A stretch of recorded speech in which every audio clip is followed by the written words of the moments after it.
Texting. Testing. Thank you, brother. Now, where was I? Oh, yeah.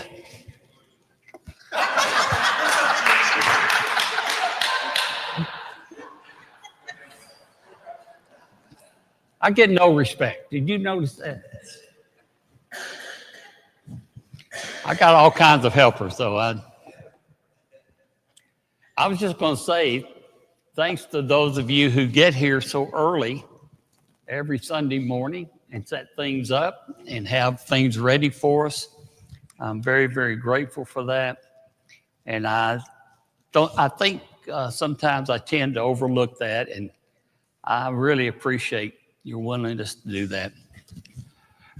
And Tanya, this morning, as she walked in the door, I said, if somebody doesn't get here, I gave her the name, would you take care of the giving? So in a strict moment there of willingness, she did that for us, and thank you for doing that. Any of you ever heard of the little town called Centralia? You have. Have you ever been there? Which state? In Pennsylvania. It's in the hills of Pennsylvania. Huh? Centralia. Centralia. It's in the hills of Pennsylvania. And in the city is made up of only about 2,000 people, a little more than that. But it was the coal miners' city. Most of the people who lived in Centralia, Pennsylvania, worked in the coal mine. And the coal mine that was beneath, of course, the earth, one day started a fire. And so the word went out a little bit about that. It was a small fire hidden underground, of course. Nobody worried about it at all. We're fine up here, it stays underground, whatever. People went about their lives. The kids were playing in the streets as normal. Everything's just going fine. Doorkeepers are keeping their shops open, and people are coming by the shop, and it's just life. Until one day, beneath the surface, the fire began spreading so much they started cracking the streets. And smoke started coming up out of the ground where the cracked streets were. And little by little, families decided, well, I guess we're going to have to leave. So in this little town of only 2,000 people, little by little, they packed up. Nobody wanted to buy their houses. Why would they do that? And so everybody left town. Decades later, the town now is totally abandoned. Nobody's there at all. Roads are empty. Nature has kind of reclaimed all the streets, and the underground fire continues to burn. It's been going now for 53 years. What looked like a very safe and a place to be, a great city to live in. People knew each other. Everybody knew each other. It started destroying itself from within. In Revelation chapter 17 is going to tell a similar story to that of spiritual Centralia. When the city of Babylon, Rome, begins to just come apart. Give you a little bit of understanding when we go through the text. We've already went through chapter 16. It tells us Babylon is fallen. Well, at the time that was written, we know it hadn't yet. But as God's painting the picture for what's going to happen, they came to the point that Babylon has fallen. Basically saying it's going to happen. It may not happen right now. God knew it wouldn't happen right now, but it was going to happen. And so after that, you start into chapter 17, where we'll be today. And it's going to give us a story of a kind of a spiritual Centralia, where everybody thinks everything is great. Rome is fantastic. You go into Rome, and my goodness, everything there that you could ever want. People have pleasure. There's just total enjoyment, marveling at this great city. And beneath all that glitter that's going on in the city, there is a rotten foundation. There's corruption, there's greed, there's violence. And John's going to show us that God is going to reveal this hidden fire that's going to destroy Rome. Now, fire is used there not literally. It will fall, though, and it will be soon. So let's see if we can go. I was going to do 17 and 18, but I decided to keep us from being here 2 hours. We'd just do 1 hour. Yeah, just 1 hour too. 17. So let's read through the text. I guess I'll say some things as we go through the text, but I have most of that saved to be when we finish. One of the 7 angels who had the 7 bowls, remember 7 bowls were distributed, showing the outcome of Rome. And now he says, after this happens, an angel came to me and said, "Come, I will show you the punishment of the great prostitute, the great harlot, who sits by many waters. With her, the kings of the earth committed adultery, and the inhabitants of the earth were intoxicated with the wine of her adulteries." I'm really having trouble making up my mind whether I go through things right now or go through later. I'm going to give it a risk and go through later. Then the angel carried me away. Notice this phrase, in the spirit. Y'all remember that each section of the book of Revelation opens up with this phrase, in the spirit. We've seen it now 3 times. It will come one more time. So we've come to a new section of the book. The angel carried me away in the spirit into a wilderness. There I saw a woman sitting on a scarlet beast that was covered with blasphemous names and had 7 heads and 10 horns. The woman was dressed in purple and scarlet and was glittering with gold, precious stones, and pearls. She held a golden cup in her hand filled with abominable things and the filth of her adulteries. The name written on her forehead was a mystery.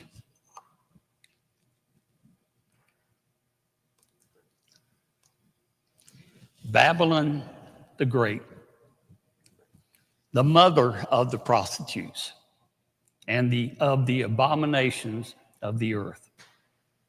I saw that the woman was drunk with the blood of God's holy people, the blood of those who bore testimony to Jesus. Just stop right now and let me just kind of do a quick summary. So we're introduced in chapter 17 to this great prostitute. And with her, the kings of the earth have committed adultery, he says. So I'm going to suggest to you that that means Rome, that has usurped and perverted her power, her political power. She has been with all the kings of all the nations that she ruled. She has committed spiritual adultery. She sits by many waters, and when we get to verse 15, you'll notice that it will say who that is specifically, and will mention Rome. Well, not in word Babylon. So let's go on. The woman was drunk with the blood of God's holy people, the blood of those who bore testimony to Jesus. When I saw her, I was greatly astonished. Then the angel said to me, "Why are you astonished? I will explain to you the mystery of the woman and of the beast she rides, which has the 7 heads and the 10 horns." So we're getting ready to get an explanation. I wish it was in 20th century English, but it's not as easy as the explanation would have been back in their day. The beast which you saw once was, now is not, and yet will come up out of the abyss and go to its destruction. The beast which you saw once was, now is not, and yet will come up out of the abyss. And the inhabitants of the earth whose names have not been written in the book of life from the creation of the world will be astonished when they see the beast, because it was, now is not, and yet will come. Let me just give a quick little hint. I'll probably say more about it in a minute, but at the time that this book was written, starting with the first, if I can use the phrase, full-time Caesar, you would come to a total of 7 emperors. Well, really 8. Domitian would be the 8th. And then after this, if I can maybe explain it this way, there will be a time where the one who is in power is not really recognized to be in power.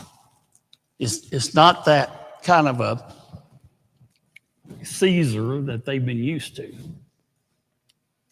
But after that time, another one will rise out of the abyss. And then it will go to its destruction. But we're at this period of time now with Domitian. He'll be the worst probably. And after that, after he dies, there'll be kind of a cooling off period. But then other kings will rise, or emperors will rise, and it will go back to the way it was.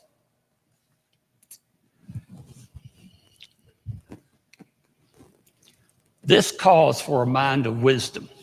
Well, that struck me out. When I read that, I said, just turn on my Bible and just forget about it. This calls for a mind with wisdom.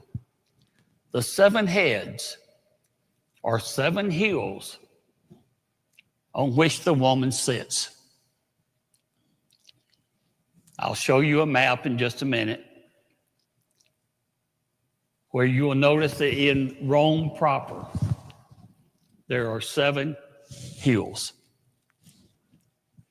I don't know if this is to be used symbolically or literally in this case, but there were 7 hills. There are also 7 kings. 5 have fallen. One is, I'd say that's Domitian. The other has not yet come. But when he does come, he must remain for only a little while. The beast who was and now is not is the 8th king. He belongs to the 7 and is going to destruction. So probably in verse 10, there are 7 kings, 5, 1 fallen, etc. Is likely brought to mind with the I don't know if I'll pronounce this correctly, Nero Redivu myth. Redivu, I don't know if that's the way you say it or not. I could spell it, Redivus. The Nero Redivu myth was that Nero had died, but when Domitian came back, he was as bad as Nero, if not worse. He was worse. And so there was this idea that it was really Nero come back to life. in Domitian. Summers and many other times see the one writer by the name of Summer, and many others see the harlot as Rome, and I believe that's true, and the beast as the empire as a total. So you got Rome as the harlot, where all the headquarters are and everything happens, sending it out.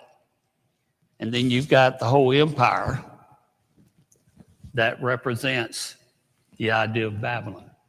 Okay? If, by the way, we've got enough informality here. If you want me to repeat something or go back over something, just, I know you're not supposed to speak up in the middle of my sermon, but you can. You know you can. I'd like for it. So, the judgment of the prostitute still going on. Here's some more interpretation. The 10 horns you saw are 10 kings, right? We've gotten to 8 who have not yet received a kingdom, but who for 1 hour will receive authority as kings along with the beast. 1 hour. In other words, for a very short period of time, these emperors will have authority. They have one purpose and will give their power and authority to the beast, to Rome, to the empire. They will wage war against the Lamb, and the Lamb will triumph over them. Why? Because he is Lord of lords and King of kings. And with him will be his called, chosen, and faithful followers. Now that's a beautiful picture, isn't it? It's a picture of Jesus conquering all the kingdoms, all those who've been allied with Rome and who depended on Rome's favor just for their existence and to remain in power. They've participated in all the fornications that are taking place. And as a result, they're still in their position, but they won't be there much longer. Then the angel said to me, the waters you saw where the prostitute sits are peoples, multitudes, nations, and languages. So we're going to say that's all the countries that was under their power. All the waters represent all the inhabitants or the inhabitants of the empire. The beast and the 10 horns you saw will hate the prostitute. Now that's not right, is it? We've got a picture now of something going on within, and this beast and the 10 horns are going to hate their empire. I'm not sure it's the same beast. They will bring her to ruin and leave her naked. They will eat her flesh and burn her with fire. For God has put it into the hearts, in their hearts, to accomplish his purpose by agreeing to hand over the beast their royal authority until God's words are fulfilled. The woman you saw is the great city that rules over the kings of the earth. Okay, so we're going back now to the early verses. I mentioned that it talks about the woman, who she is, in verse 17 and 18. Verse 16 and 17 is just showing how Rome's judgment in history is going to happen. It's going to happen somewhat internally and from the other kings that at one time were bowing down and submitting to her. They've had about all they want of Rome. Rome itself will have internal problems. And then this will happen because of God's sovereignty. Rome's fate is going to come about by her former allies. So, now let's see if I can just give a little more idea of who all this is. Prostitute, dressed with royalty, golden cup, filled with everything detestable, and dressed as a prostitute. Drunk with the blood of the saints. Rome. The waters you saw where the prostitute was seated, this is in verse 15 that we just looked at, are peoples, multitudes, nations, and languages. These are the peoples all over that Rome had control of. The mystery has Babylon the Great written on her forehead, that her royal power over all kings. Remember, it back earlier in the book, it talks about 666 being written on the forehead. The kings oftentimes did have something on their forehead that suggested who they were, that they were the king. So this great harlot, this great prostitute, is the great city that's ruling over all the peoples. She's exploiting her immorality over all the kings of the earth, and they're getting tired of it. The beast in Revelation chapter 17, 8 through 11, the beast was and is not and is to come.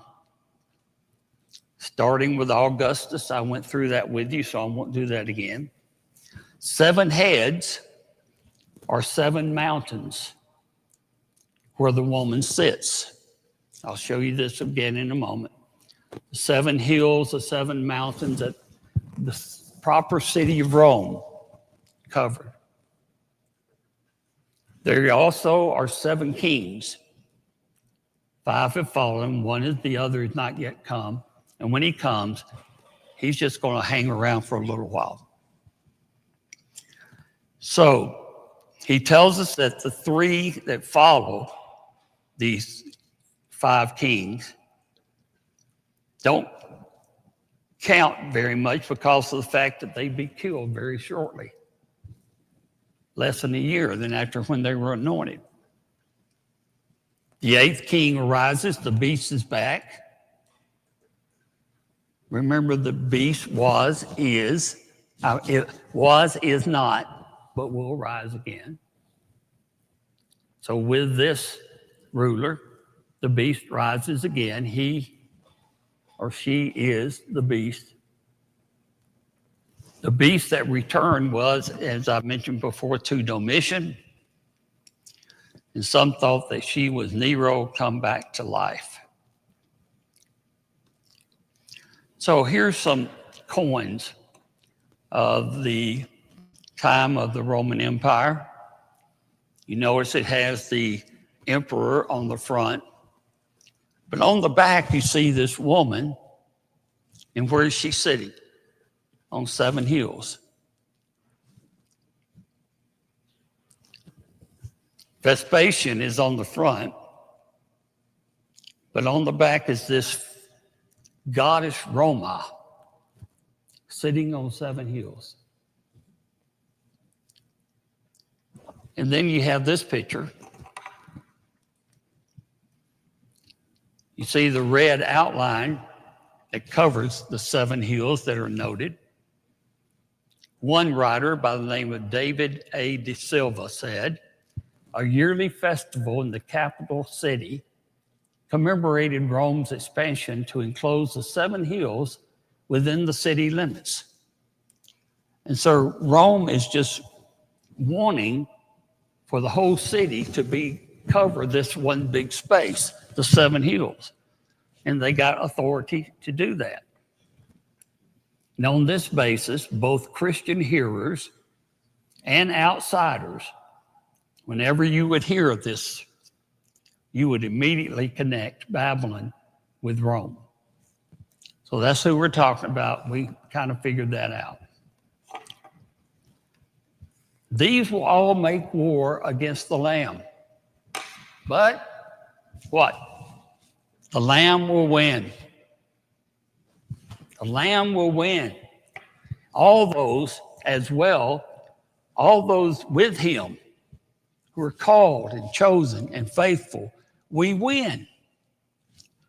This is a picture that when we read through it, you see all the ugly and the evil and what's going to happen to them. There's this tendency in me anyway to think, oh no, what's going to happen to me? I remember, again, I probably said this before, growing up as a kid, hearing my parent, my mother, my grandmother, others who talk about the fact, it's just, we're out. Only so many in heaven, and we've already reached that limit. It's all figurative. And he says, we win. The 10 horns you saw will hate the prostitute. The 10 horns, nations under the control of Rome, will come to a point of hating Rome. And they will destroy her power. They will bring her to ruin and leave her naked. They will eat her flesh and burn her with fire. 4, look at this phrase. God has put it into their hearts to accomplish his purpose by agreeing to hand over to the beast their royal authority until God's words are fulfilled. So all that's going on as the beast reigns and everything, God understands that. He knows that. He sees the big picture. But he's already turned them over when we get this picture in these chapters, remember, he's telling us what's going to happen. So these people that are under the authority of Rome are going to respond, and they are going to destroy or leave, destroy the Roman Empire. So God's going to turn the evil of the evildoers on itself, basically. God's going to allow demonic forces, which Rome used to others, to turn on herself. So regardless of how it is at this moment in time, we have to believe that God is telling us the truth. Regardless of how hard it might be, regardless of all the wars that we hear going on and on and on. God sees all that. God knows all that. He knew it before it's going to happen. Why it continues to go on this long, I don't know. I'm sure the Christians in the Roman Empire were wondering why it had to go on to 410 or 476 before it was all over. God had a purpose.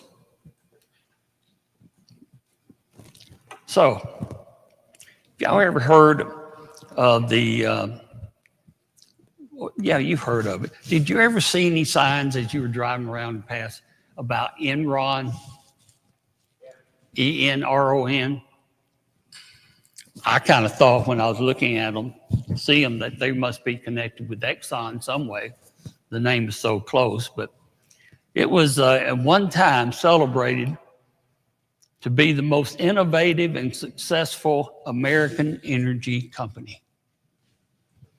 It was founded in 1985, and she initially thrived as a natural gas supplier, expanded into various other sectors such as electricity and other commodities. Employees trusted her stock. Executives were admired. It appeared unstoppable. This is where you put your money. And behind all that glittering exterior, corruption was going on within, and it was rampant.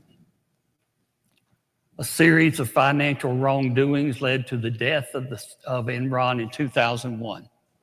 Executives had hid their debts. Executives had committed fraud. When the deception was finally exposed, the company just collapsed. Thousands lost their savings, and people's careers were ruined internally.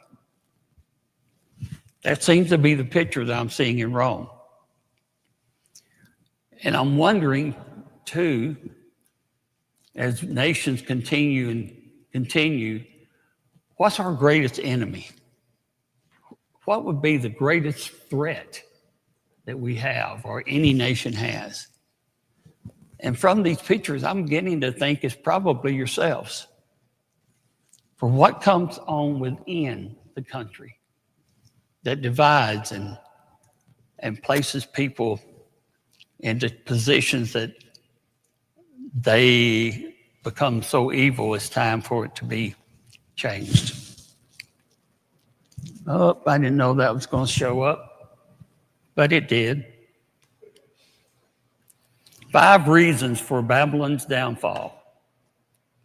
This was written by, you can't see it up there very well, Edward Gibbon. The undermining of the dignity and sanctity of the home. Just think about this as far as our own lives. This was one. The undermining of the dignity and sanctity of the home. Increasing taxes and spending of public money for bread and circuses.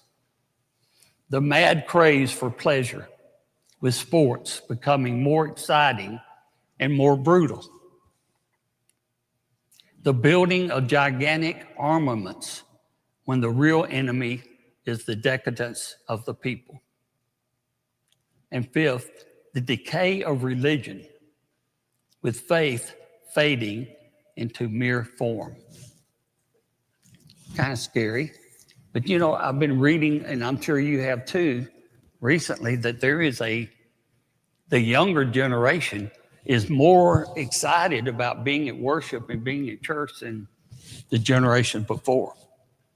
So there could be a turnaround.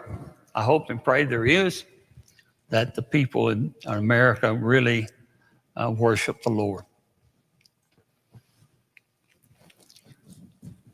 Babylon is similar, is very dazzling. Now I've got you to the close. I guess this one is not supposed to be up there, and this one is. So I guess that's where I messed up.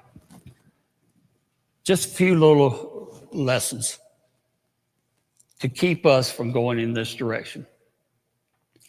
This chapter has been vividly describing this woman who's dressed immaculately and just is the greatest in the world, outwardly dazzling, but internally is rotten. So we need to keep discernment. We need to look beyond the appearances of what we see, what lies beneath the glitter. Sins are very seductive, right?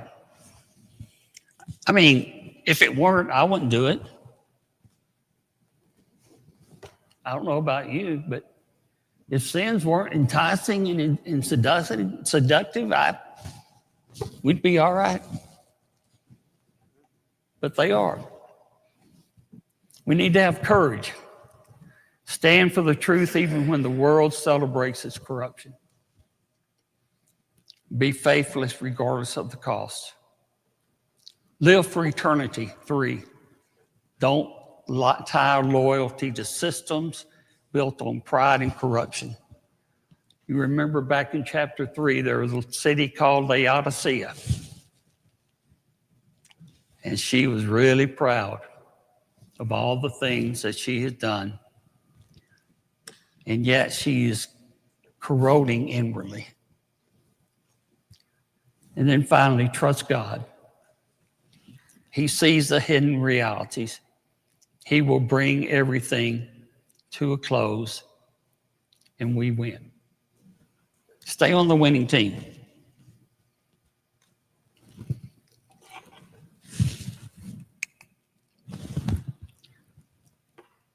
I see this verse kind of as a summation of what John would want us to remember and take home with us. These will make war against the Lamb. We can expect that. But the Lamb will conquer them because he is Lord of Lords and King of Kings. Those with him are chosen and faithful. We win. God, thank you. Thank you for sharing with us what is going on in the world, making us aware of the seductiveness of sin, and calling upon us, Father, to keep our eyes open and our hearts filled with your love and your grace. We pray, Father, that this week you would lead us to someone who wants to hear that message, that wants to hear victory belongs to God, and is excited about being victorious with us. And you allow us, Father, the opportunity to share the goodness of our Lord Jesus Christ. We pray in his name. Amen.